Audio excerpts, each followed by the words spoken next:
Good evening, everyone. Welcome to our online town hall. I'm Adrian Wyllie, Libertarian candidate for Governor of Florida. Along with me, my running mate, Lieutenant Governor candidate Greg Rowe.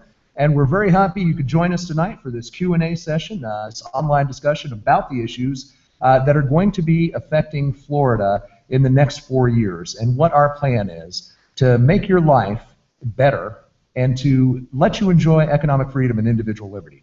A little bit about myself. I'm a third-generation native Floridian, husband, father, small business owner, served in the Army and Florida National Guard, basically I'm someone who is tired of the government corruption, tired of the government taking away our liberties and stifling our economic freedom, and that's why I'm running for governor.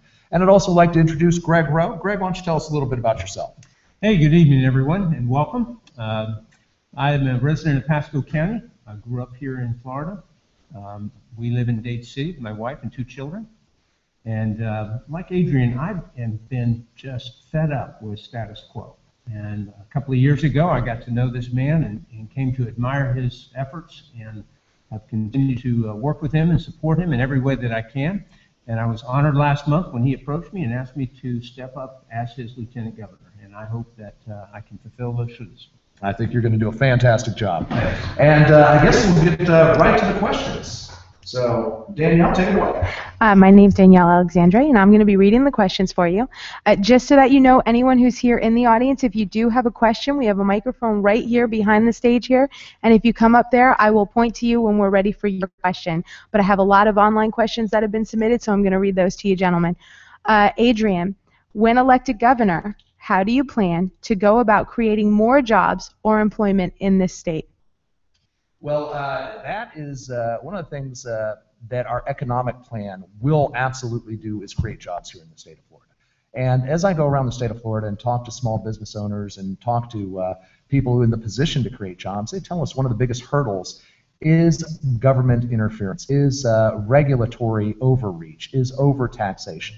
So what we're going to do is we're going to take those hurdles out of the way to ensure that businesses have the ability and have the wherewithal and the freedom to create new jobs. A major component of that is our Florida Interstate Commerce Act, which would remove any federal regulations for any business that is operating exclusively within the borders of Florida. And that will be a tremendous boon to job growth here in Florida.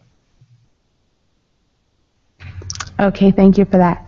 We're in the category of jobs in the economy. We'll move into different categories as we go. But Adrian, this is again for you. What are your thoughts on raising the minimum wage or livable wage? And related to this, what is your plan to get inner city youth workers jobs with decent wages? Well, the problem with raising the minimum wage is the market will always adjust, and I think that right now we're talking a lot about raising the minimum wage for fast food employees, and I can pretty much guarantee you that should that happen, the market will adjust, and the next thing you know, you're going to find robotic burger flippers and electronic kiosks at every McDonald's and Burger King across the state of Florida. The solution is really to create an environment here in Florida where there are more jobs available, where there is competition, where it's essentially a seller's market for people who are looking for jobs, because the employers have so many jobs available that they can't fill them. And that's exactly what our economic plan does. Between our state spending cuts, between our tax cuts, between our regulatory relaxation on businesses, businesses are going to be able to hire people, whereas in the past, it wasn't financially, there was no financial incentive for them to do that. So we're going to create an environment where jobs are flourishing. We predict that with the implementation of the primary 3 components of our economic plan, we can get to under 4% real employment numbers here in the state of Florida within 2 years of implementation. Okay, thank you. And what are your views on emergency unemployment? Emergency unemployment, such as unemployment compensation? Well, you know, that is a system that employers pay into, that you, in effect, are paying into by that loss of revenue, that loss of money taken out of your paycheck that you're not receiving because your employer is paying for it. I think that's a program. If the people of Florida want to continue that, we shall continue that. But ideally, I think a better way to do it is make sure that we have an economic environment here in Florida where jobs are aplenty and people don't need that. The solution to so many of these programs is to change the environment, to get government out of the way. And when we do that, we find that so many of these programs are much less necessary, and the number of people relying on them are much, much fewer. Just so that you gentlemen know, if you ask me a question after I read the question, my mic is not on. So I will only be nodding my head or anything because you can. Yeah, you cannot hear me. And I want to apologize for everyone listening. I did forget to read who submitted the first 3 questions. I will do that from now on. But the first 3 people was Elizabeth McCurdy from Tampa, Ron Rollins from Pembroke Pines, and Richard Beauchamp, and I do not know what city he's from. But we want to thank you to all 3 of those for submitting questions, and I'm going to go and actually start doing my job correctly and reading the who submitted the question. But this was submitted on our website from Stephen Dories. He's from Palm Coast. If the legislature passed a bill that required legitimate consideration of open source solutions for IT purchases, would you sign it into law? Oh yeah, absolutely. I take it Stephen is probably a Linux fan. Yeah, as someone in the IT field, I certainly understand that the state could save millions upon millions of dollars by going with open source solutions for a lot of the IT needs. So I think that's something that would be a very good idea, something worth looking into, and if legislation like that came across my desk, I would sign it. Okay, I am going to go a little off topic because we are going to go to someone who is on the Google Hangout live asking questions. I'd like to know, this is from Glenda Chauncey, mortgage fraud. Attorney General Bondi received settlement monies that were to help those families harmed by illegal foreclosures. In Central Florida, we have over 10,000 children living in hotels and shelters. Less than 3% of those families. How can you help? Well, the funding that was designated for that should be going to the people who need it. And I can tell you, I'm disgusted by the mortgage fraud that has been committed by lenders, by the banks, and one of the components of my economic platform is to prosecute those who engaged in robo-signing and engaged in selling notes on the secondary market. That caused such a great stress on Florida's economy. It's caused so many families to be displaced that we can't just sit back and let them get away with it. We have to set a precedent. We have to, set a line in the sand and say that this type of fraud will not be tolerated. And I do intend to go after those who committed it. Okay, now this was submitted on Facebook. This was submitted by Joanne Plummer, who is here in the Tampa Bay area. How does he plan on enticing businesses to Florida without giving them tax breaks to compete with Texas?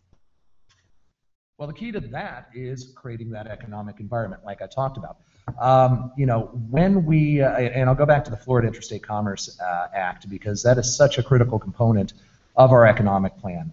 That essentially says that any business operating exclusively within Florida shall be immune from any federal regulation whatsoever.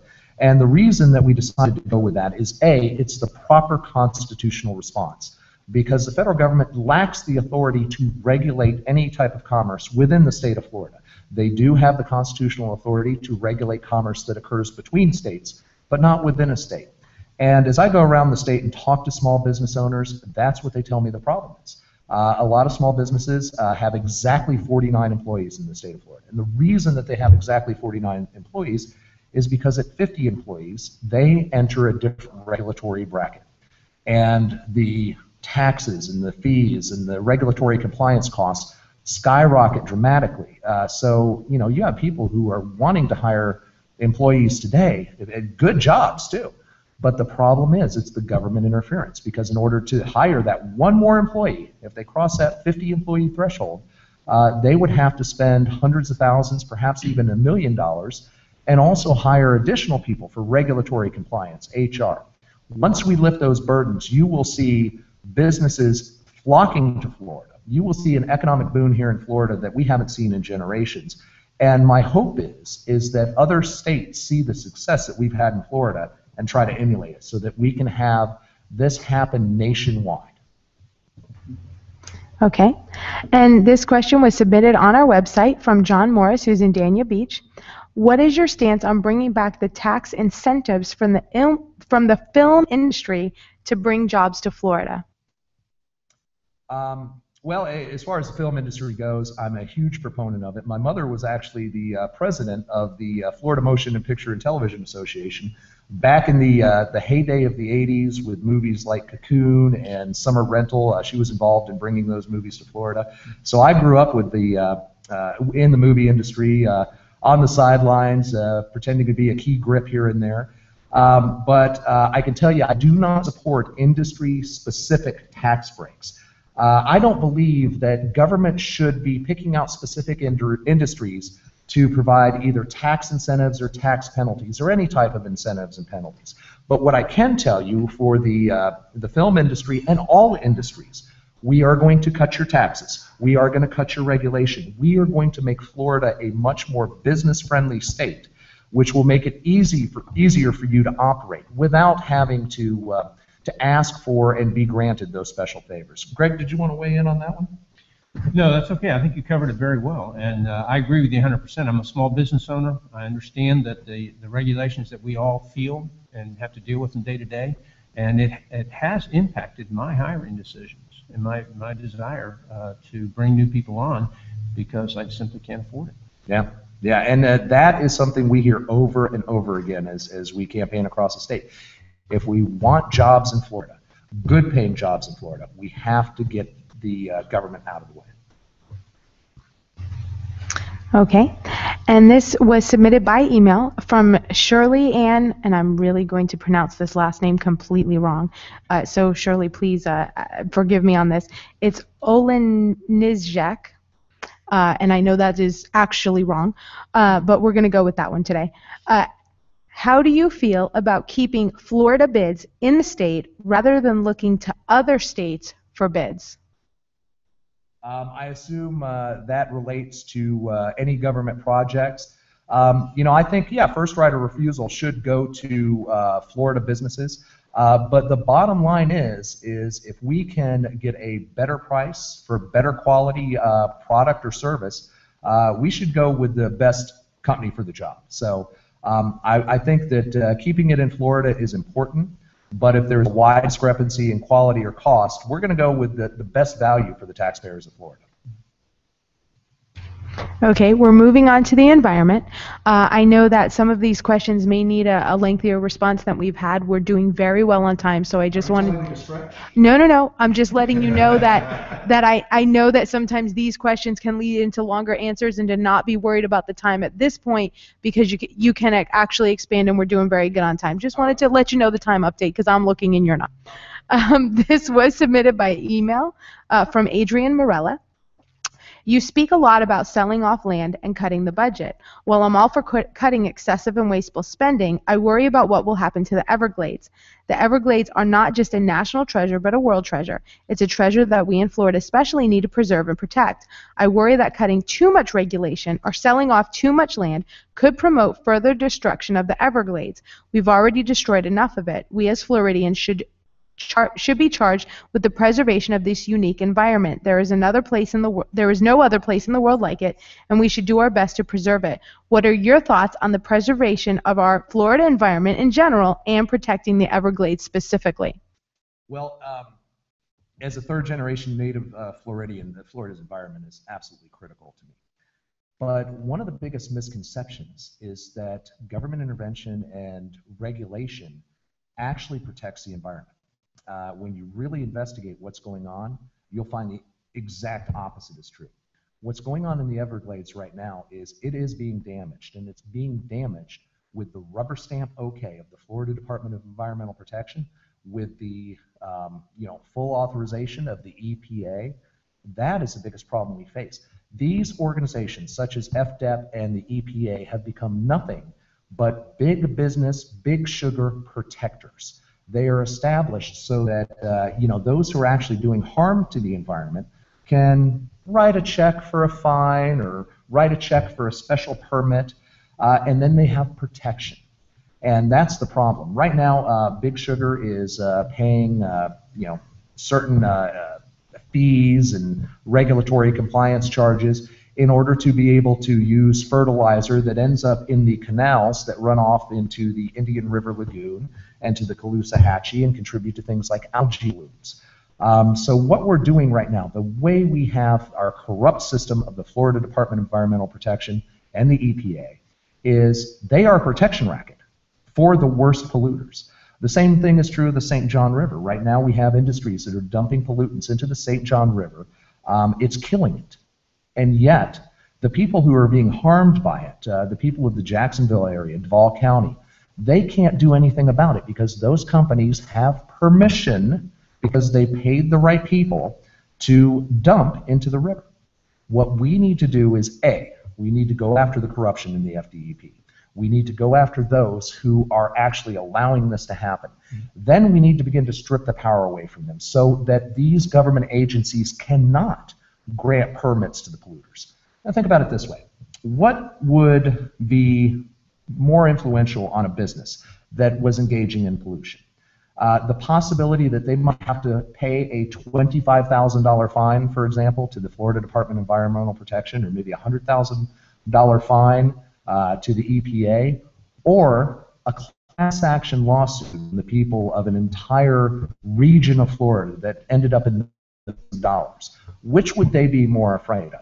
Well, right now, those government agencies are actually protecting them from that litigation, because when the attorneys come around, they can say, hey, look, we're within government limits. Hey, look, we have a special permit.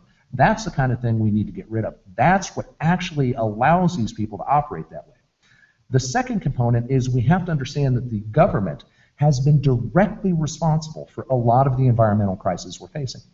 One of these right now that's also very big and affecting the Everglades and affecting much of both southeast and southwest Florida is the Lake Okeechobee discharge. What's happening now is Lake Okeechobee is approaching flood stage often when we have heavy rainfalls. The floodgates are being opened. It's draining through canals that lead to the Indian River Lagoon, the St. Lucie Inlet on the east coast, and the Caloosahatchee on the west coast. That is causing a change in the salinity levels. It's causing the brackish water to become uninhabitable, causing changes to the ecosystem.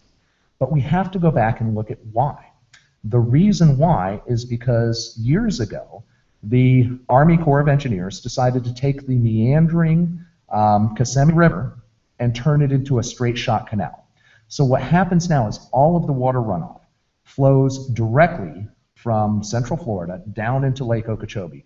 What used to take weeks for the water flow to get there now takes days.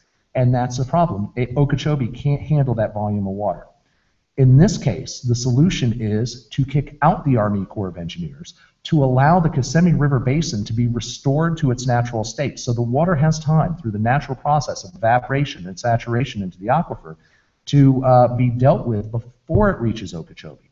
Okeechobee won't reach flood stage, and then we don't have to worry about the discharge. These are common sense solutions, but now you have guys like Rick Scott and Charlie Crist with their friends at Big Sugar and with all their other corporate entities that are financing their campaigns. They just want to spend more of your tax money to fix the problem. And it's not going to fix the problem. It's going to make it worse because it's continuous government intervention, fixing a problem that government created in the first place with more government bad ideas.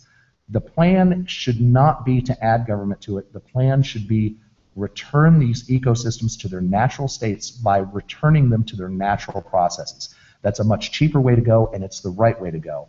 And that will be my focus as governor of the state of Florida.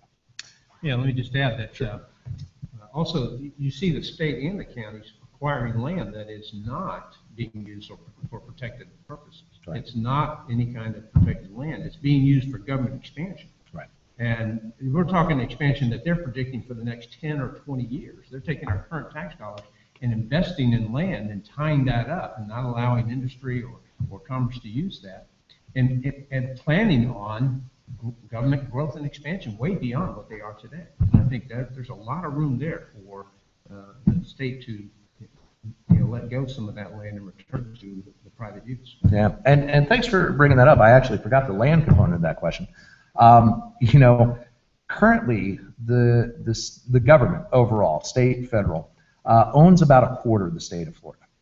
It's a huge amount of land, and what happens to a lot of it, you have to understand the cronyism that goes on in Tallahassee. One great example was the state of Florida acquiring land, specifically up in North Florida, the Panhandle, that had natural spring water wells on it. Well, they went through great lengths to acquire this land from private property owners who were maintaining the springs and not really doing anything with it other than, you know, enjoying it. They went through great lengths to acquire that land under the name of environmentalism, under the guise of protecting the aquifer. But as soon as they got control of it, they began issuing permits to companies like Nestle Bottled Water. And they started pumping millions upon millions of gallons out of our aquifer for permit fees of $100, $200, you know, things like that. So essentially, they're taking our resources and then, you know, paying nothing for it, reselling it back to us, and you know, the state is facilitating this through their land purchases. So my intention is to sell off unnecessary land. I don't have any intention of selling off any recreation areas, any parkland, any state forests, anything like that. But it's all that land that the state is just sitting on and either not using or misusing. That's what we're going to do. That's the state land that I'm talking about. Okay, thank you. We are going to jump a little off topic because I have had questions on the Google Hangout that are coming in live, and I do appreciate that she let me know phonetically how to pronounce her name. So thank you very much. This comes from Carolyn Cohn, and it is spelled funny, so I would not have gotten that correctly. What are your views on vaping and electronic cigarette usage? Oh, interesting question. I don't think government has any authority to restrict it. You know, if people want to do that, that's their business. They're not harming anyone else. So that's an easy question. Greg, do you have anything to add to that? That's a very simple one. I mean, yeah. Obviously, the government has no business regulating that kind of activity, as well as many others that we engage in personally. And that's one of the foundations of the libertarian view that we are very, very adamant about. Yeah, none of our business. Okay, I am going to get back on track on the environment, and then I am going to go back to a question on the Google Hangout. So for the person who just put that on there, I will get to you in just a minute. This was submitted on our website by J. Ross Hester from Mount Dora. How can you simultaneously project water quality and defend the private property rights of Floridians? How can you repeat that question? I'm sorry. How can you simultaneously protect water quality and defend the private property rights of Floridians? Oh, okay. All right. I see what it is. It's like I talked about before. The best way to ensure that people aren't infringing upon the water rights of others is to get the government regulation out of the way. The government regulation right now is is actually allowing the polluters to harm our water quality. Now, there are some caveats to that, and since we're on the topic of the environment, I do want to talk about some types of things that just, in my opinion, present too great a risk to our water table, to our aquifer. One of those is the practice of hydraulic fracking. That is something I do not support. I think that the risk to our aquifer is too great. That's the type of thing that you can only have one failure component there, and it could be devastating to our fresh water supply. I'm not a big fan of offshore drilling either. I don't think that we should have offshore drilling in Florida's territorial waters, so I would not support that as well. But as far as the quality of our water, one of the big things we have to remember is government right now is protecting the worst abusers, the worst polluters. We have to lift those protections so that they will be civilly liable to the people of Florida, because currently they are not. I do want to remind you, gentlemen, that I do have a lot of questions here, so if you go off of the question, you may be answering someone else's question that we have later on. Oh, okay. I've read the questions, you haven't. This came in from Twitter from Omar Rocuro. He's down in Broward County. He's concerned in Broward County that the sea level is rising due to climate change. What will you do as the Florida governor to address this issue? The concern that sea level is rising for climate change? You know, I quite frankly believe that man has very little to do with climate change. If it's happening, it's happening. There's a big ball of fire up in the sky that's a nuclear furnace that has been supplying all of the energy to the planet Earth for the entire history of our solar system. And I really think that man's impact on the environment, if any, is so minimal. You know, so I think that it's a little bit of it is man's arrogance, quite frankly, to think that we can affect things as you know, dramatic as global sea level. We're pretty much along for the ride on this big blue ball. So, you know, whatever is going to happen to the climate is going to happen. And while we do have a responsibility to protect our environment, to protect these ecosystems, you know, I certainly would never support any type of carbon tax or anything to that effect. I think that is more of a giant money grab than anything else. And you know, Al Gore is a prime example of that. He spent a lot of money investing in companies that do carbon credit offsets, and then started pushing a climate change agenda. So, like I said, I really don't believe that there's much man can do to affect the global climate. I think that is a cyclical process that goes on for eons, and we just have to deal with the consequences of it. Okay, I am going to go a little off topic and go back to the Google Hangout where you're live streaming. We do have a question live. This is from Karina Morrison from Clearwater. As a home educator of 20 years, can you please make a pledge that you will protect the rights of the parents to home educate? And what are some of your ideas to promote the power of the education system closer to the classrooms in the public school system? Yeah, Karina, I will absolutely make that pledge, and I'm sure Greg will join me in that. Fully support homeschooling, fully support private schooling. I would do everything in my power to repeal Common Core and get control back to the local communities, back to the classroom, back to the elected school boards on the county level, where you actually have the ability to hold those officials accountable.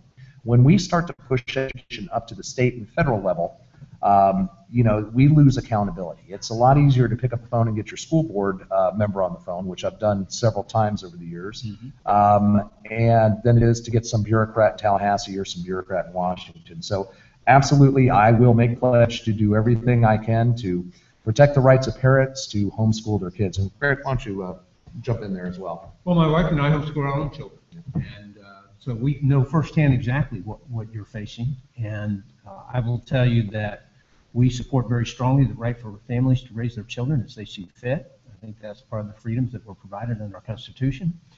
I agree that the control as far as education should be dealt with on a local level.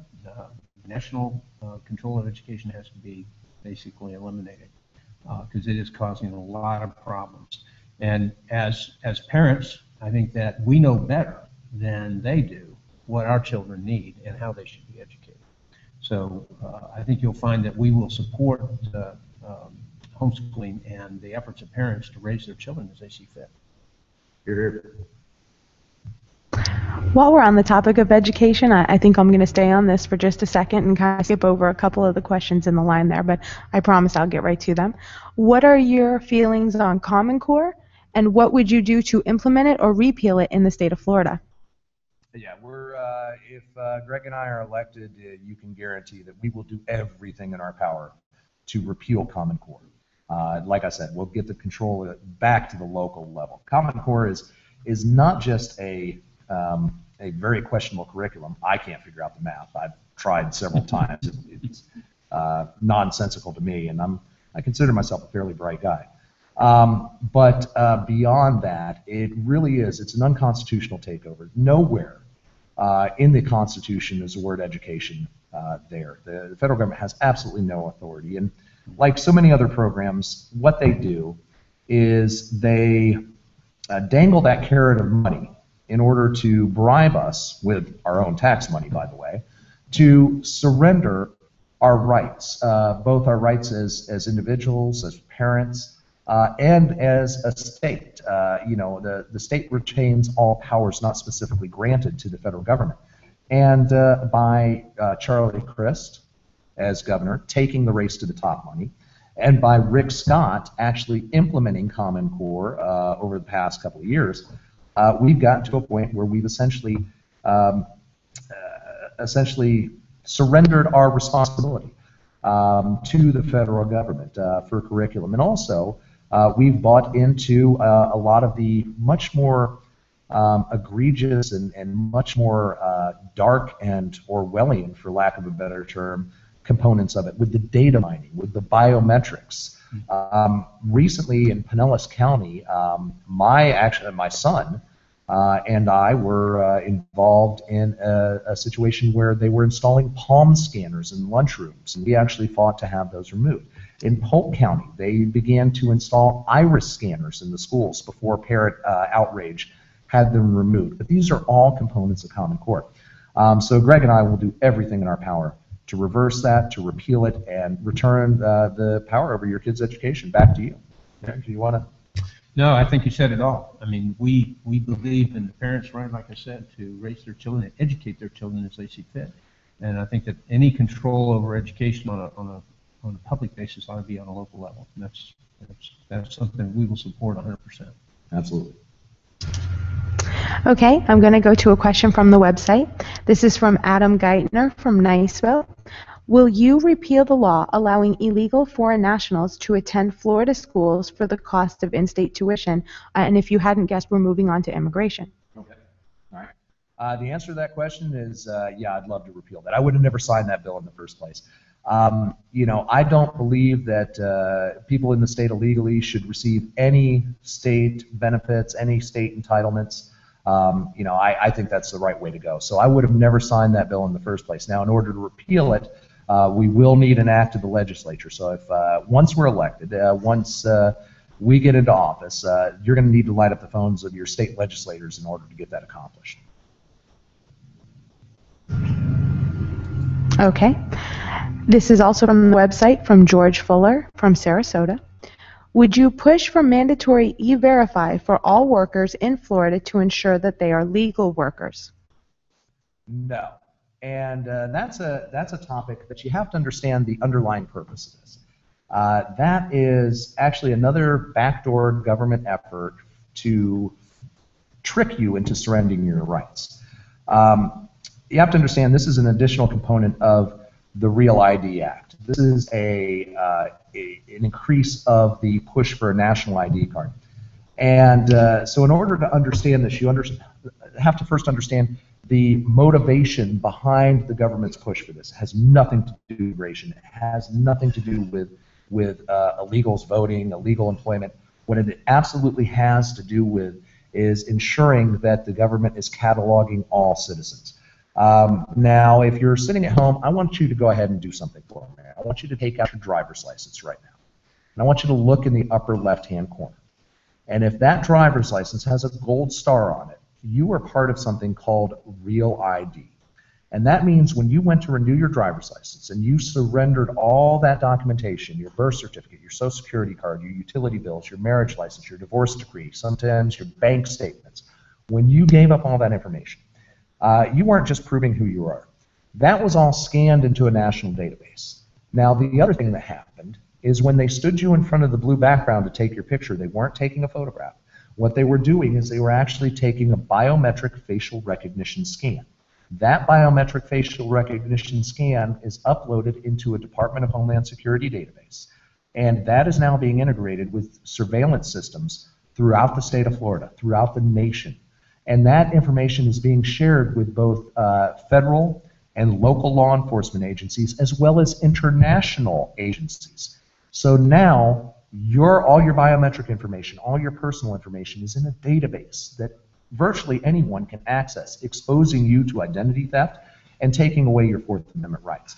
E-Verify is just another step in that direction, because what they're doing is they're saying, okay, we want to catalog anyone that drives, we want to catalog anyone that has a job, It's not about the purposes they're talking about. It's not about immigration. It's not about terrorism. It's about tracking you. And so if you support E-Verify, that's actually what you're supporting. There are better ways to handle problems like this. Like one of the big problems people talk about is, well, how do we prevent illegals from voting? How do we ensure there's no voter fraud? Well, there's a simple solution to that. Your local supervisor of election is the one that issues the voter ID card. How about they put a photo on that? That would be a very simple, county-based, local solution that doesn't require you to surrender your Fourth Amendment rights. So I challenge you to think about E-Verify in a different way. E-Verify is really a push to catalog you and to take away your rights and ensure that you can be tracked by your government throughout your daily life.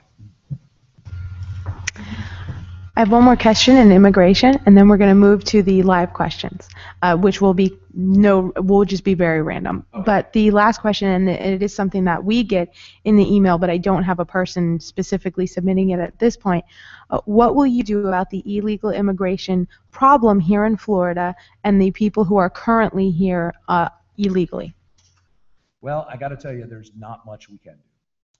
Even if we were to arrest everyone we found to be in the state illegally, the state, local sheriff, local law enforcement can only hold those people for 72 hours. And if the federal government doesn't come and pick them up, they have to be released. And virtually, they're never picked up, they're never deported. Constitutionally, the state has virtually no power when it comes to immigration. So as governor, there's really not much I can do about it. There's not much Greg can do about it. There's not much the state legislature can do about it. We are, for the most part, at the mercy of the federal government for that. Hi, Ken Hinnenkamp. I have a question. With obesity rates being as high as they are in the country these days, do you think there might be a role for education to play in terms of educating our young how to eat better so that they might get better nutrition and get away from this obesity problem we have? Yeah, actually, I wouldn't have a problem with that. I think that, I went through Florida public schools, and phys ed used to be a big component of that.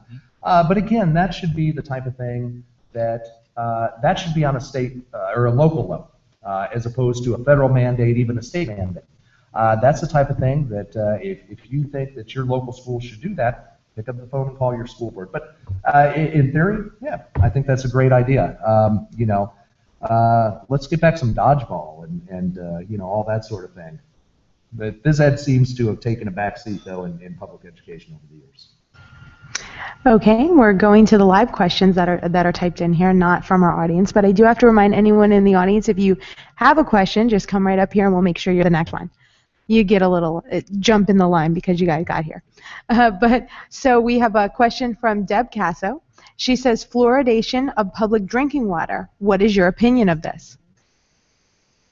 Well, I don't support fluoridation. I was actually worked with the Pinellas County Commission, Norm Roach specifically, and some of the other commissioners to get fluoride removed from Pinellas County water supply. Unfortunately, was later that decision was overturned and fluoride was being returned to the water supply. But no, I do not support it. I've seen a lot of studies, including the study out of Harvard University, that fluoride actually in young children, exposure to the levels of fluoride currently in our water system, can have a negative impact on IQ and can stifle kids' ability to learn. So I think that if you think that fluoride is a good idea, then you can probably go out and purchase a supplement to put that in your drinking water. But I don't believe the government has the authority to force medicate people. So I think we ought to just leave water as water in the drinking supply, and if people want to add fluoride to it, that's their business. Greg, did you have an opinion on that? Yeah. I mean, obviously, the government thinks they know better than we do, and that they are able to dictate to us how to take care of ourselves. This goes to the wellness issue that you brought up just a moment ago, and I think we all have a responsibility to take care of ourselves and be informed, and that responsibility should not be delegated to the government. And this is just a good example of that happening. This was a very popular question. I am reading it from Carl Dickey, but this was actually submitted numerous times.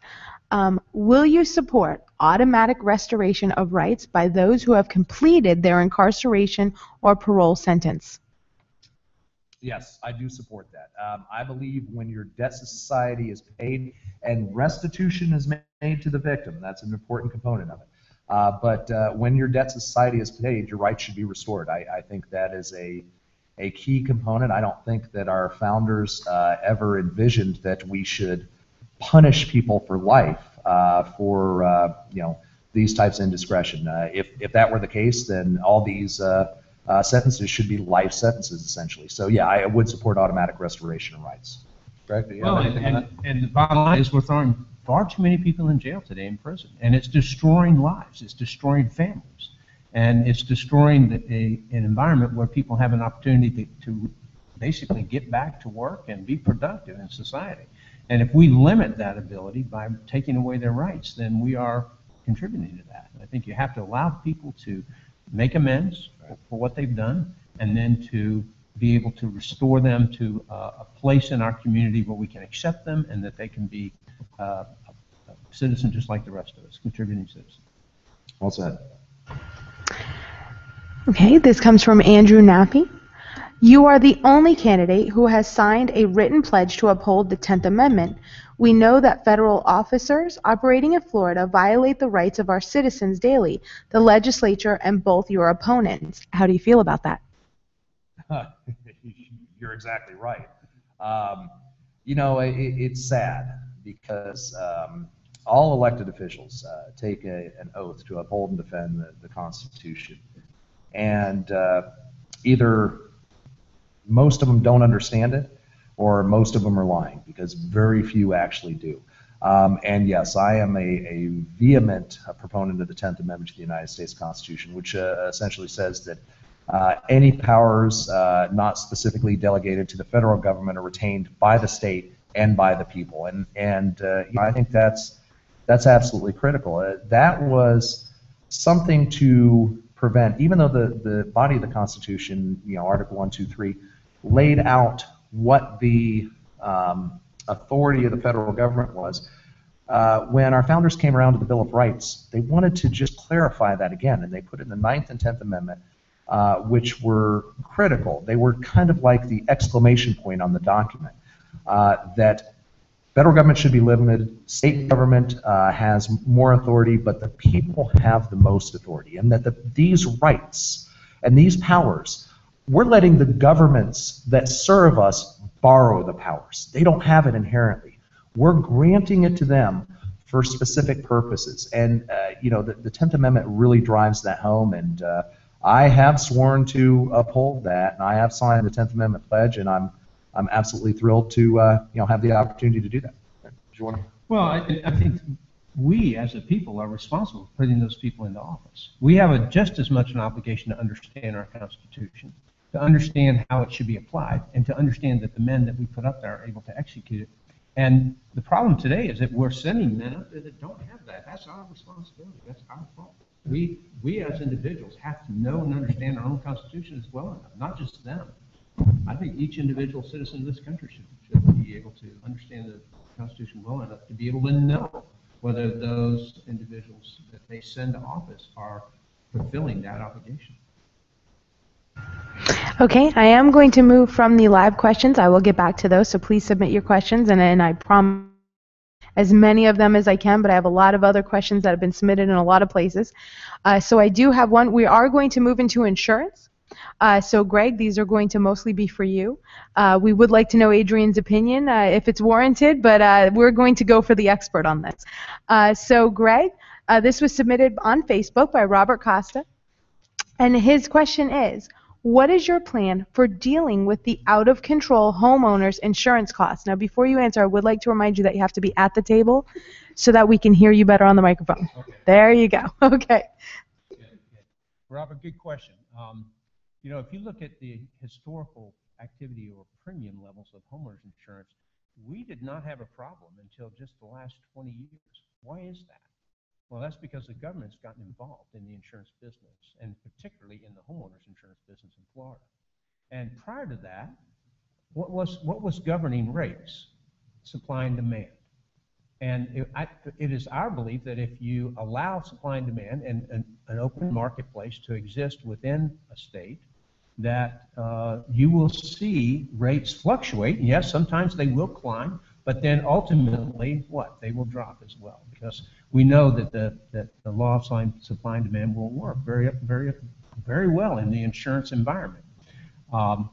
The state of Florida has created a monster with Citizens Insurance Company that is consuming a lot of money within the members, the people that have to buy homeowners insurance, and they are, at this point, they're at a loss. They've gotten so far down this path, it's very hard to try and bring this thing back. But bottom line is, I believe that the way you bring it back is you start to allow the marketplace to interject in here and allow supply and demand to take over and to dictate pricing just like it always did in years past. If you look back in the 40s and 50s in this state, we never had an insurance problem. Rates were not out of hand, and it's only been recently that that's taken place, and that's because the government has intervened. Okay, just I'm getting a little feedback that you're a little further away from the mic than Adrian is, so they're having a little harder time hearing you, but you can be heard just if you could go a little closer to the mic. But this was submitted on the website by David McAnally from Safety Harbor. I'm really sorry if I butcher your name. I promise I'm not trying to. What, if anything, are you going to do about insurance rates in Florida? I believe this is going to mean overall, like flood insurance and other rates. This could be a question for both of you. Okay, good. Well, again, not just homeowners. Flood insurance is another good example where the government has stepped in and basically created a system where we are subsidizing coastal properties. So those people that choose to live on the coast in those high-risk areas are subsidized by all of us that live inland. And that's created an unequal marketplace, and in bottom line, has caused us all to develop out on the coastal areas where if someone wants to go build a house out there and live there, fine. As long as they can afford to take the risk involved in that, then they should be able to do it. But there's no reason that the government should step in and to subsidize their living out on the coast simply because they feel like that there ought to be affordable flood insurance. Obviously, health insurance is a huge issue, not just in this state, but throughout the nation. And we would very clearly be against the national health care intervention into this state and be very supportive of creating an environment where insurance companies can, again, compete for the business that we have here in Florida and compete against one another in order to keep rates down. I think that free market is the answer to the insurance dilemmas that we face in all of these areas. And again, it doesn't mean that we're always going to have low rates. Again, but sometimes they're going to rise, sometimes they're going to fall. But that is the way the market runs. And if I could add to that, one of the things that we're going to do to solve a lot of these problems and get to that free market level is the Florida Interstate Commerce Act. And for example, that would eliminate for insurance companies that operate exclusively within Florida, that would eliminate the need to follow the FEMA guidelines that are driving so much of the flood insurance cost increase for people who are not even necessarily in a flood zone, because FEMA has taken it upon themselves to subsidize coastal properties by causing inland properties flood insurance rates to increase to hold down those coastal rates. If we were to have once we implement the Florida Interstate Commerce Act, those Florida insurance companies could ignore those FEMA rules and actually make real assessments based on risk. Therefore, like Greg said, the properties on the coast are going to be more expensive to insure, but the inland properties are going to be dramatically less expensive because the risk is not there. Once we have Florida-based insurance companies that can provide coverage based on market forces, not based on government mandates from Medicare, Medicaid, or from the Patient Protection and Affordable Care Act, you will see very creative solutions coming through. I've had doctors tell me they would like to actually set up shop where they have a membership club, for example, where you pay $50, $100 a month, and you can go to the doctor anytime for any service, whatever you need. It's all 100% covered. But unfortunately, they can't do that because the laws currently on the books prevent them from charging a lower rate than they would charge Medicare, for example. So much of this federal regulation is what is preventing free market forces to increase competition, to set prices based on supply and demand. And that's what we need to get back to.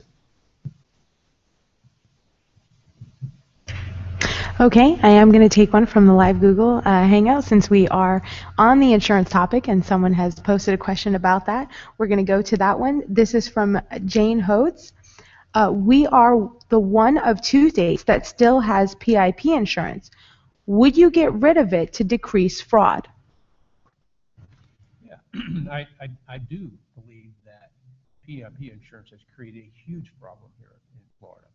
It's the no-fault coverage, as we all know it, and basically what it says is that if you're not allowed to sue anyone until your medical bills exceed $10,000, and only then can you actually pursue a civil action against someone for the damages that you have.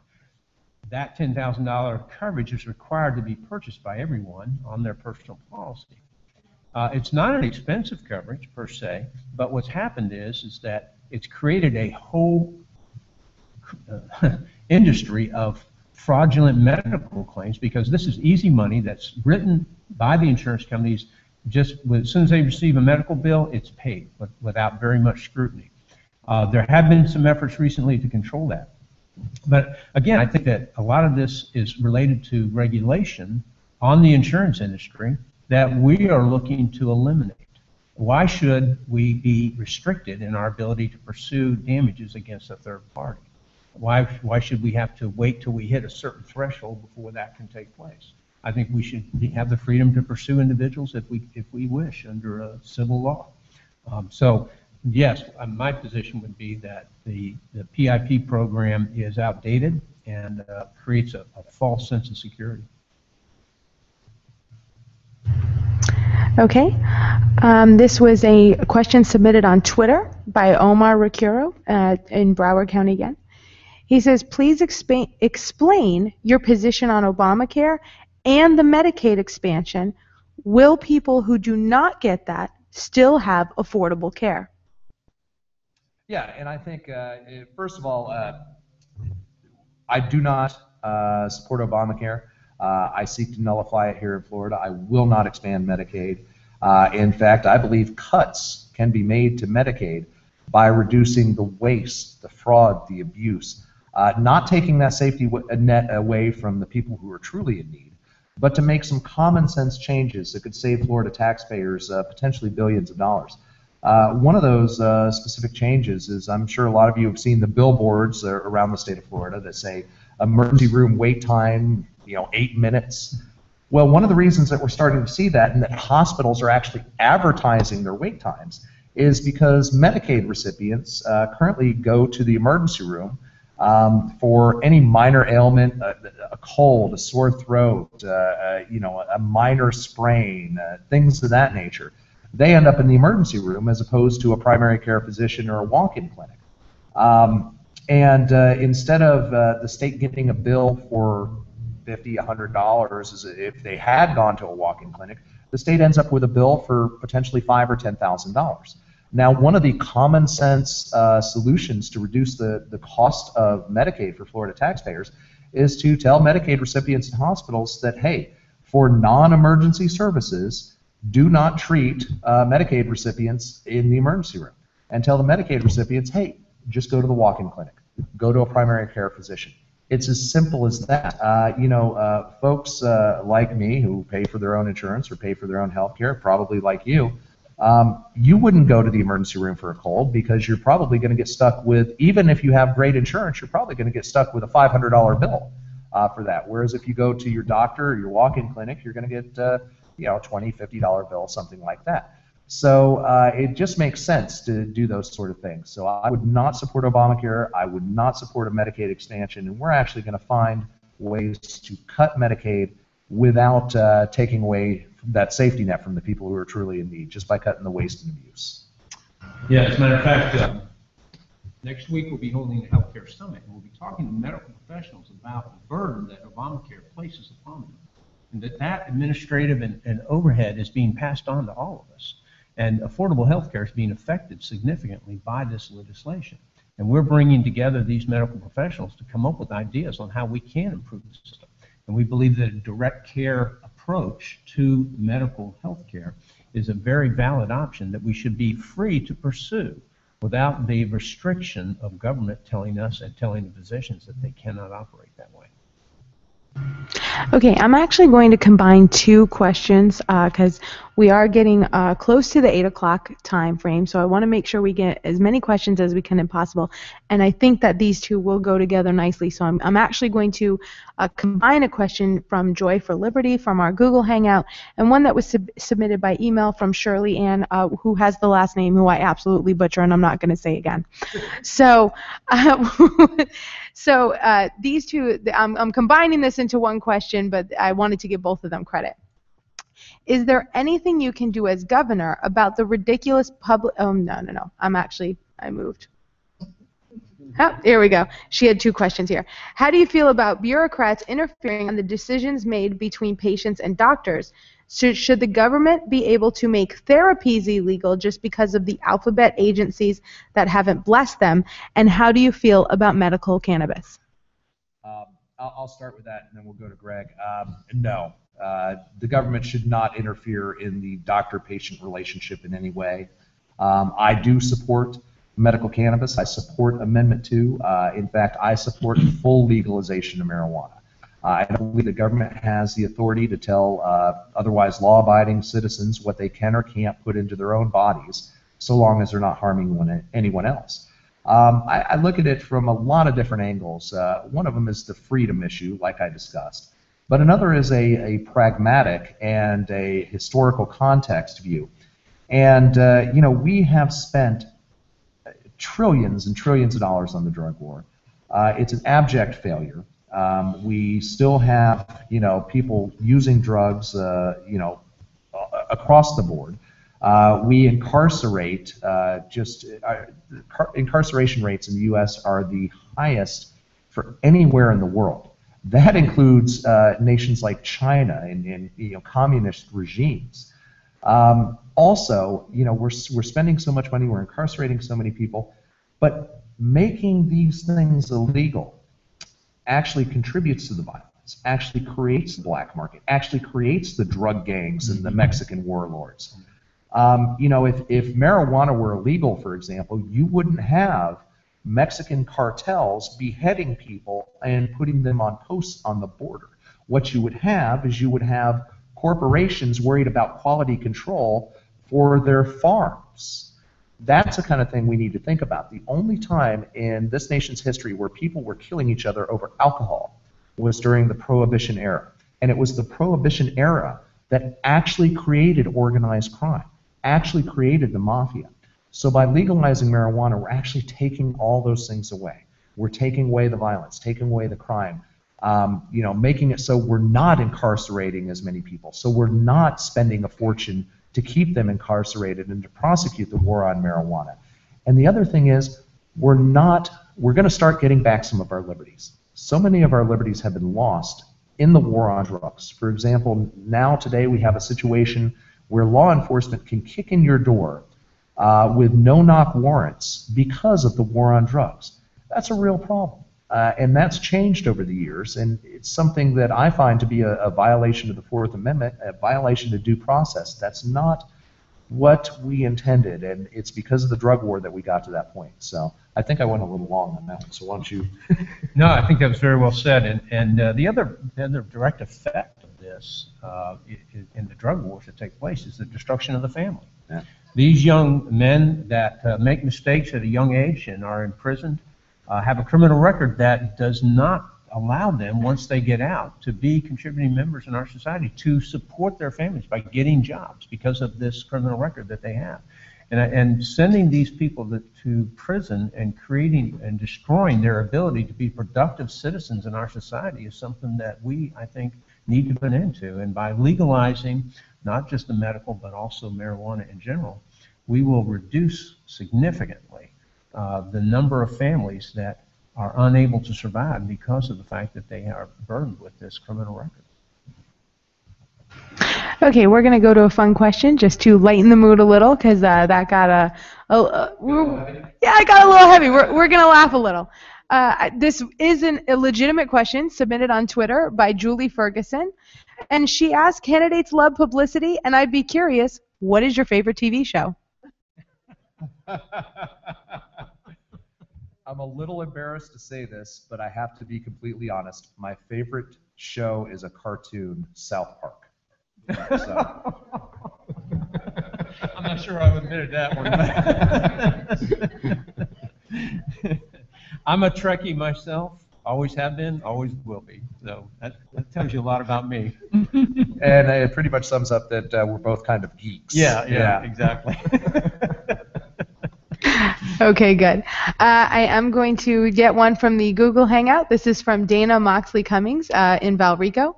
What are your thoughts on the privatization of law enforcement and prisons? Ooh, I'll tackle this one first. I actually do not support that. And that is something that sometimes puts me at odds with libertarians, but let me tell you why. There are certain areas that there should never be a profit motive for. And I don't believe there should ever be a profit motive for the use of force. Right now, we do have a lot of private prisons in Florida, and it's a real problem. And one of the reasons that it's a problem is because criminal court judges are actually invested in the private prison system. So we've actually set up a scenario where the people making the decision whether or not somebody is going to go to prison actually has a vested interest in sending that person to prison. So I do believe that there are certain rules of government that are the proper role of government. They should always be partial, and there should never be a profit motive for taking away somebody's liberty. No, I think you said it well. I agree. Okay, I'm going to go to a Twitter question in the same area, the same subject. This is from Brian Tambling. What will you do about the police misconduct? And I'm also adding another question here from someone else who I lost in the list here. But how do you feel about the militarization of the police? Well, let me answer the first part of that question first. I believe in government accountability across the board. In fact, I've pledged that if elected, I'm going to install a webcam in my office. So any meeting that I have with lobbyists, legislators, special interest group is going to be streamed live on the internet for all to see. One of the things that I would support is legislation requiring law enforcement to wear body cams. I think that's a good idea, and I think that protects not only the citizens from potential abuse by law enforcement, it also protects the officer for when they are accused of brutality when it was justified force. So I think we have there's no better way to both ensure law enforcement is holding the constitutional rights of the people they serve, and that they're also protected when their actions are truly justified. So I would support that. Also, I think that in a lot of cases where we do have law enforcement officers that have, without question, exceeded their authority, have brutalized people or engaged in absolutely unnecessary violence, a lot of times, the suspension or the demotion or even being fired is not quite enough. I think there is a line there that when law enforcement officers step over, they should be prosecuted just as it was any other citizen committing that act. Now, the militarization of the police, I've got a real problem with that, and I've done some investigation into that. It absolutely is happening. The Department of Defense is absolutely not only supplying equipment such as MRAPs and all kinds of weapon systems even grenade launchers in some case, to law enforcement agencies in Florida. They're also providing training and funding through programs like Irregular Warfare Support and through agencies like the Biometric Identity Management Agency, which has recently been named to a Department of Defense task force. I forget the name of that, but what they're doing is we essentially have a move by the federal government, specifically the Department of Defense, Department of Homeland Security, to infiltrate our local law enforcement to retrain them. And a lot of the retraining is very, very troubling to me because it's retraining in such a way to look at the citizens that they're supposed to protect and serve, to look at them as potentially insurgents, as potentially enemy combatants. And that kind of language is actually in some of these training documents, and it's a real problem to me. I think that we need to get back to law enforcement that upholds their oath to the Constitution, that protects and serves the people of the community, and their first and foremost goal is to protect the life, liberty, and property of the members of the community. So that's what I will seek to do as governor. Yeah, I just don't understand how a law enforcement officer can put on the equipment of an army or someone who's going to war, and then come through the front door of one of their citizens without knocking, without a search warrant, and expect to be able to serve and protect that individual properly. That just does not mix. It doesn't make any sense to me. The mentality or the position that I think that we're putting our police officers in. We have a lot of good officers that want to serve and want to do this, but by gearing them up and giving them this training and encouraging them to treat us basically as the enemy is something that we have got to put an end to. Yeah, and I can tell you, I have a lot of friends in law enforcement, and some of the guys who have been on the force for a while that have the gray hairs like I do, they're concerned as well, and they're concerned at the shift, and it's really not the individual law enforcement officer's fault. It's the training they're getting. Yeah. It's the equipment they're getting. It's the the way that the agencies are conducting themselves. It's a problem. We need to get back to the way things used to be. Yeah, that they're allowed to disrespect the rights that we have within our Constitution. They're encouraged and told that they are to do that. I mean, that changes the mindset of the people. That these good officers that were there to serve and protect are now being conditioned to feel like, hey, we have a right to come in and barge into your home for no reason at all. Okay, I do have a question that was actually submitted on the website and also on the Google Hangout, so I'm going to read it, but they pretty much worded it the same too, so that's actually pretty surprising. What is your stand on wind and solar power here in Florida, and also the law that requires a home to be connected to a power grid? Well, I'll start with the law. It's ridiculous. If you want to live off the grid, that's your business. Government should not be telling you whether you can or cannot do that. Again, one of the basic tenets of libertarianism is that people should be free to live their lives as they see fit, so long as they're not harming anyone else. And I don't understand how making the decision not to have electricity in your home. I wouldn't live that way. I would, I like flipping the light switch on, and I really like air conditioning. But that's their choice, and to have a law that prosecutes people for doing that is ridiculous. Now, as far as alternative energy sources, I can tell you it goes back to free market principles. One of the reasons that we have much less green, clean energy in the state of Florida than we could is the direct result of EPA and Florida Department of Environmental Protection regulations. I'll give you one quick example. There was a project underway to install turbines on the Gulf and Atlantic coast floors that would capture the power of the Gulf Stream. And this would have generated clean, green, abundant energy, completely renewable source, zero emissions for a big segment of the state of Florida. It was the EPA and the Florida Department of Environmental Protection that blocked this from happening. One of the concerns they said is we're afraid that fish will be chopped up in the turbine blades. I can think of probably 5 ways to prevent that from happening off the top of my head. We could maybe put a screen in front, or the libertarian solution might be to just put a sushi shop at the back end. But the concept is that government prevented us from having clean, green energy. I support solar, I support wind, I support the free market's ability to come up with any alternative to our current dependence on fossil fuels. What I do not support, though, is subsidies to those companies. That government, spends millions or billions giving it away to these companies, and the next thing you know, they say, oh, well, didn't work out so well. Sorry, we took your money and ran. So I support creating an economic environment and a regulatory environment where those businesses can thrive without giving them any special favors or perks to those companies.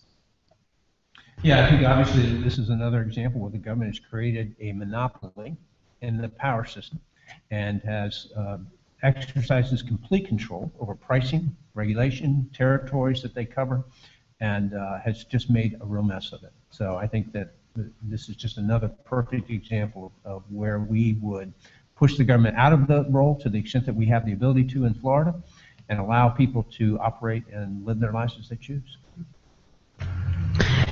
Okay, this was submitted on the website by Roger Minker. How do you feel about the mandatory 3% public employee contribution to the FRS and the changing of the FRS to a 401k-like plan? I personally like that idea. One of the things that we have right now is the pension system. If we continue with that, the state pension system may not be sustainable. And we also have a situation where a lot of people are double and triple dipping. I know certain elected officials who are doing that just now. So I would support a transition to a 401k type system. It works in the marketplace. It's a good idea. It gives the state employees more flexibility, the ability to transfer that. I'd also support a concept where if existing state employees wanted to keep their pension system, they could. If they wanted to transition out of that, they could. Basically, I support the concept of giving the state employees the choice what to do it. But for new hires, I think we ought to work exclusively with different type of retirement planning options for them rather than the traditional pension funds. Yeah, and I agree with you 100%. I think by limiting their choices, they're trying to control the funding and the funds that are in those plans. And by allowing the individuals to make their own choices where they invest their money and what they do with it will allow us to basically have control over our own funds, which is what we're after. Yeah. FRS will eventually become insolvent if not put in check. Right. Okay. There is a bill in committee in Congress concerning mandatory labeling of GMOs. She didn't write this, but I'm asking from another question. I'm combining two. You're merging a lot of I am merging. Well, we are running out of time, and I'm trying to get to as many as I can. So what is your position on GMO labeling? But also, the federal bill has a clause that would forbid states from passing their own legislation, and how would you handle that? Well, first of all, the federal government doing that would be unconstitutional. So this is absolutely an issue that should be handled on the state level. I do support GMO labeling. And again, that's another issue that some libertarians might disagree with me on. But my philosophy is, not disclosing what the contents of a product are, not disclosing the true nature of a product would be considered fraud. For example, if you sell someone a house but you fail to disclose that it's above a known sinkhole, that's fraud. If you turn back the odometer on a vehicle, that's fraud. And if you sell someone a tomato that is genetically modified to produce pesticides, in my opinion, calling that a tomato is fraud. So I would support GMO labeling. I would support companies having the freedom to label their products GMO-free, which there's been a movement to prevent by organizations like Monsanto. I just support the customer's ability to know what they're purchasing. Yeah, I mean, if we're going to be responsible for our own health and wellness, we have to know what's in it. So.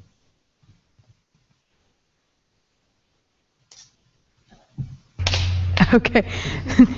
Pointing at me and not turning off mute doesn't help. But we're going to get through this. Now, I'm going to ask you, yeah, the stretching doesn't work. We're going to go through a few questions that I want you to answer in 1 minute or less. I know this is going to be difficult, but try. You realize that I understand the politician nature of you want you to talk longer, but we're going to try to get through as many as we can, and I found some that you can answer quickly, or I say you can answer quickly, which means you have to do it. So, from the website, Jim Leggett wants to know what your position on the death penalty is. I got to be honest. Let me put it to you this way. I'm not necessarily philosophically opposed to the death penalty.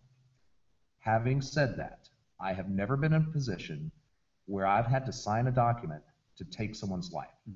I honestly don't know whether I would be able to do it. I think that if I were to sign a death warrant, there would have to be absolutely no doubt in my mind. And even under those circumstances, I question whether I could put the pen to paper. So philosophically, I'm not necessarily opposed to the death penalty, but whether I could actually carry it out, that's a different question. We'll just have to see. I don't know the answer to that. No, I would agree with that. Yeah. It's a lot harder to implement than it is to actually just talk about. Yeah. Okay, you get 1 minute combined answer, and you both failed that. So, yeah, no, you need to get quicker on this one. Would you be in favor of letting the people vote for secession? Boy, let me just say, these are the 1 minute questions? Yeah. Jeez. Let me just say that our Constitution is a contract between the states. People used to say these United States, and if it ever gets to a point where this union of states no longer benefits the people of Florida, folks, secession is the nuclear option, and nothing good would come from it. So I would much rather work to restore constitutional government than to actually break up the union. Well, and I look at that. I'm going to phrase that answer a little differently. I'm reading the question differently, and that is that we live in a republic, not a democracy.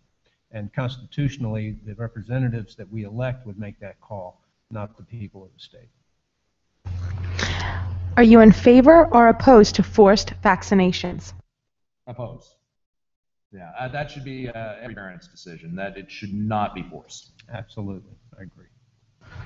Oh, you did good on that one. Real quick, you made up some time. Do you support the national popular vote bill? Do you support Florida being a part of the 13 states that have already joined in? I actually have to admit ignorance. I'm not familiar with that bill, and I never give an opinion on something I don't know fully about. So neither am I. Yeah. What was the name of it? The name of that bill? It's the Florida popular vote bill. I think that gets rid of the electoral college and would go to popular vote. I have to put some thought on it. Okay. I'm actually in favor of the electoral college.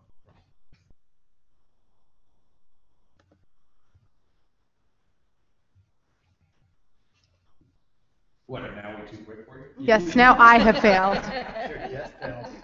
Okay. How do you feel about expanding gambling and the current situation where only an Indian tribe is actually allowed to own a casino? I tell you, our gambling laws are a perfect example of government run amok. So let's see if we can figure it out. It's okay for Indian casinos to have full gambling. It's okay to have dog tracks that have gambling. It's okay for the state to have a lottery. But it's not okay for me and my buddies to get together once a month and have a card game, which we do, violating the law, by the way. I won't out my buddies, but I will admit to that. Here's the thing. I believe that we should essentially eliminate the laws against gambling in the state of Florida. Leave that up to the communities involved. If communities want to have zoning ordinance that prohibit it in certain areas, they don't want it next to the church, they don't want it next to the school, fine. But as far as having state laws on the books that are so selective and so ridiculously selective, that just makes no sense to me whatsoever. Yeah, and basically our governments use gambling as a way in which to raise funds and to control people, and they have no business doing that. Yeah, it's good when the house gambling, but bad in other circumstances. As long as the state's getting a cut, I guess. Exactly. Okay, we're going to go to the last couple of questions here. I have a lot of questions on the same subject, so I'm just going to kind of pick a few of them that kind of encompass all of them. But this would be kind of the party politics and how you're going to deal with that. So we're going to go to that subject now. Jason Stern from Coral Springs says, as someone who is disgusted with both of the major party candidates running for governor, I want nothing more than to throw my support behind you. With that said, third party candidates, notoriously have a difficult time getting elected, and as recent polls shows, the odds are certainly against you. How can you assure myself and others that a vote for you is in fact not wasted? Well, I don't think a vote of conscience is ever wasted. I think wasting your vote is voting for the same thing over and over again and expecting different results. You know Charlie Crist's track record. You know Rick Scott's track record. They're not real good, either of them. So my contention would be that I really believe that we have a shot to win this election. Greg and I, we're both busy guys. We both run businesses. We both have families. We wouldn't be committed to this if we didn't think there was a chance to win. Now, is it a long shot? Yes. Are we underdogs? Yes. But we can win this election. We're currently polling, depending on the polls you look at, anywhere between 6 and 15%. But, we have to get your support. We don't have hundreds of millions of dollars like the other guys do. We're relying on the grassroots. We're relying on our 2,000 volunteers statewide. We're relying on individual contributions from people, not from special interests, not from global corporations. But we can win this election. One of the things we're going to be fighting for here very soon is inclusion in the debates. Rick Scott and Charlie Crist are fighting tooth and nail to keep us out of it, but we're not going to allow that to happen. So the answer to my question is, the real waste of your vote is voting for the lesser evil, because when you do that, you continue to get evil. And if you want to change government, you first have to change the way you vote. So I'm asking for your vote, and really, if you give us your vote and other people do as well, we'll do some magical things in the state of Florida here. Okay. If you plan on vetoing Dems and Republican legislation, how do you propose to get your budget passed? And also, if the election is over and you find you've been elected, what can you do to change Florida politics when both the State House and Senate are comprised of mostly Democrats and Republicans? Oh, I love this question. First of all, on the budget, the governor has a lot of authority when it comes to the budget. First of all, the governor actually submits the budget to the state legislature. The state legislature then goes through it, approves it, they add their pork. But when the governor gets it back, he has line item veto power. So that gives us a tremendous amount of control. For example, I could submit a budget with a 30% budget cut. The legislature could add all their pork. It comes back to my desk, and I can line item veto all their pork. So the budget is something we can absolutely get done. Once that happens, then I'm going to go to the people, hey, folks, we have a big surplus right now. Would you like your money back? If so, call your state legislature.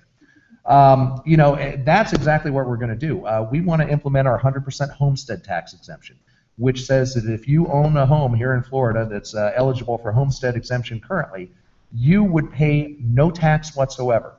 And that's going to save the average Florida homeowner, the median Florida homeowner, up in the neighborhood of $2,000 per year. Now think about what that would do for the economy if every Florida homeowner, every Florida family that owns their home had an extra $2,000 in their pocket every year.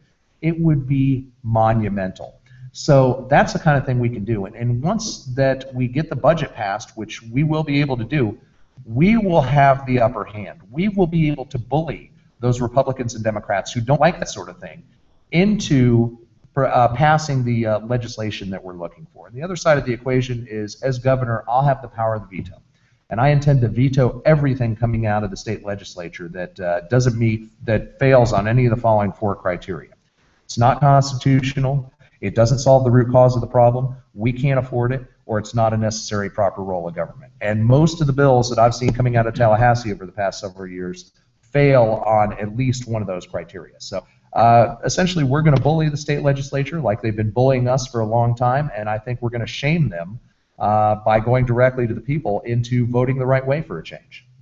Let me just add that if we end up in office, do you understand the shockwaves that's going to send through this system? It will not be business as usual, because the people will have spoken, and they will have spoken very clearly, and that is what we're after, because we need to change the system. The system is broken. And just think about it. A Libertarian governor elected will significantly alter the current political system here in Florida. So don't think status quo when you think about us being up there, because it will not be. Yeah, definitely be different. It will be. Okay, you have 1 minute to answer this question, but I will give you each a minute. And then that's it. You literally have a minute.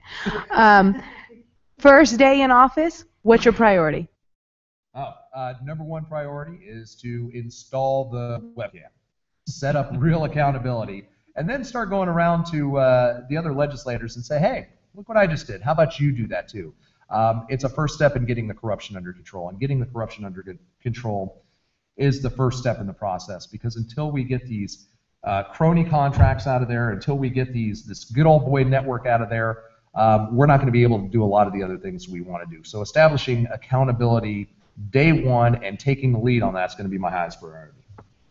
Yeah, and I think, as I just stated, if we're in office up there, the first day, that place is going to be turned upside down, because they are going to know that the people have spoken, that the people want change, and that they're going to have to listen to the ideas that we have and the bills that we're going to produce and present to the legislature. So it will be a very interesting day, that first day. Looking forward to it. You bet.